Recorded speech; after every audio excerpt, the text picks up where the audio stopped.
Now, this third video on stories and help is about the impulse within every religious tradition in the world to want to claim that the help that the divine offers is somehow a proprietary product available only with insiders with the right password. So where I grew up, somebody would say you have to confess your sin and ask for Jesus Christ to take away your sin as he did on the cross, and then you're going to put your trust in Jesus, and Jesus will enable you to live a new life, and otherwise there's no help. So it's not that it's not true that Jesus will do all these things, but Jesus did all these things because of who he was. He didn't ask people for passwords first. He didn't ask for their theological credentials. And he trusted the truth to change their brains in the way that God wanted them to. And Jesus clearly is comfortable with diversity in a way a lot of people aren't. Now, this is true in all faith traditions. I can't just blame Southern Protestant evangelicalism.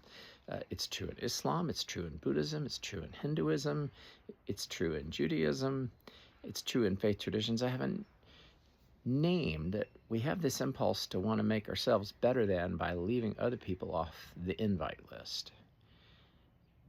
But the reality of God being fundamentally about help, healing, and empowerment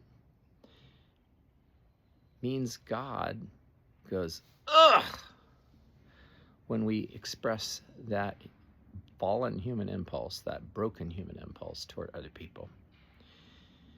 So I would invite you to be not afraid to feel from somebody else's perspective and their faith tradition, and to be curious about it and ask them why it's good for them.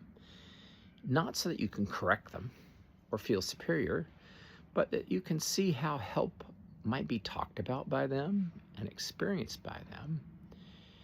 And when you find somebody of a different faith and you see God as you understand God really helping that person and loving that person, it'll make you rethink your own impulse toward better thanness, and you could be humbled enough to learn that goodness is always seeking an opportunity.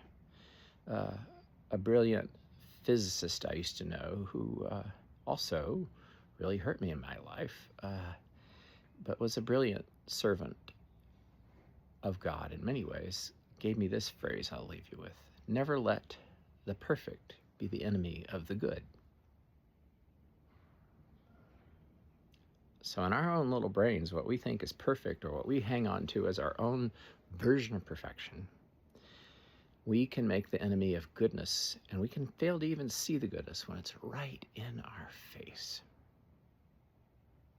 Holy God, help us to resonate to goodness and to orient to that, because that's where our health and our healing and our salvation will be, in all the many places you want us to find it.